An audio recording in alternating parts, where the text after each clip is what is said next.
Hi, I'm David Council from Inferno Marketing and Design, and welcome along to another Insider Marketing Secret. Now in a moment, we'll talk about how you can get the most from your brochures. But before we do that, let me ask you a favor. If you're enjoying these videos, and let's face it, lots of people are, then are you sharing it with other people that you know in business? If you could do that, we would really appreciate it. And in fact, something we would appreciate even more is if you could share your thoughts in a 5-star review on the iTunes website. That would really help us get found by more people. It brings us up in the ratings results when it comes to iTunes, and that's how people get to find us. Okay, now let's get on to the insider marketing secret. Getting the most from your brochure.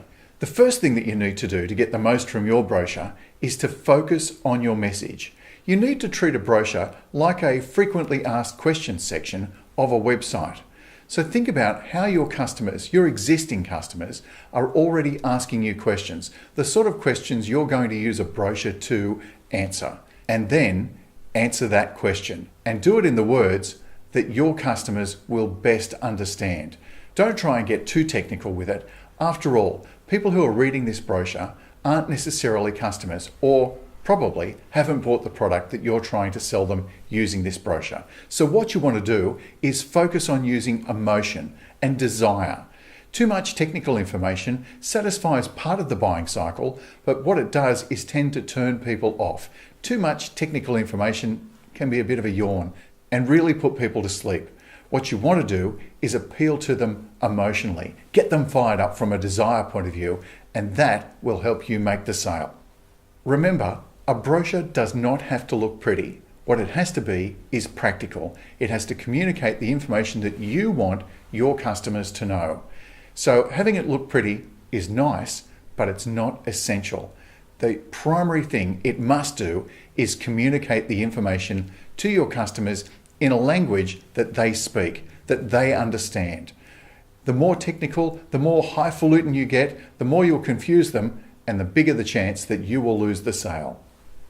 Another thing to consider when making a brochure is how will it be read and how will your customers come across it? For example, if you're a tourism business, then there's a really good chance that your brochure is going to be presented in some sort of rack, perhaps a brochure exchange where there are lots and lots of brochures all presented together. You should take a dummy of your brochure and put it into one of the racks so that you can see how your potential customers will first see that brochure. After all, there's no point if you've made it with a fantastic headline or a great picture at the top that you want people to see that will draw them to the brochure, only to find out that it's hidden behind the brochure that's in front of yours. In addition to that, you also need to consider how it's going to be read.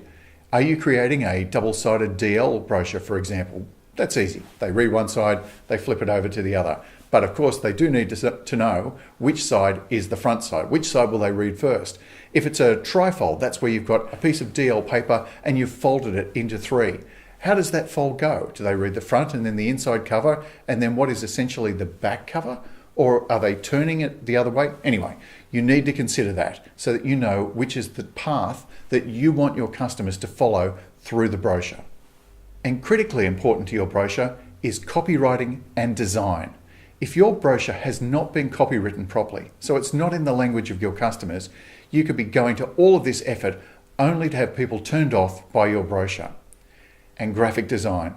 Look, despite the fact that there are countless pieces of software that will make you feel like you're a graphic designer, unless you genuinely have graphic design skills, don't try and do it yourself. There's a really good chance that you will muck it up. Graphic design is an art. And by an art, I don't mean, painting type art. It's knowing how to use the marketing, the thought that goes behind getting someone to move from prospect to purchasing customer. So if you don't understand how to do that from a graphic point of view, don't try and do it yourself. Get someone who knows how to do it for you. That help will be essential. It will be money well invested. And I should also mention, don't get your 14-year-old nephew to do it. Chances are they don't know anything about marketing. And last, but by no means least, remember spell check. Everything that you do, check the spelling. Have your computer check it yourself, get a friend to check it, get someone else in the office or the business or a family member to check it. And when you've done that, get them to check it again. because there's nothing worse than getting your new brochure back only to find out that there's a spelling mistake in it or a punctuation mistake.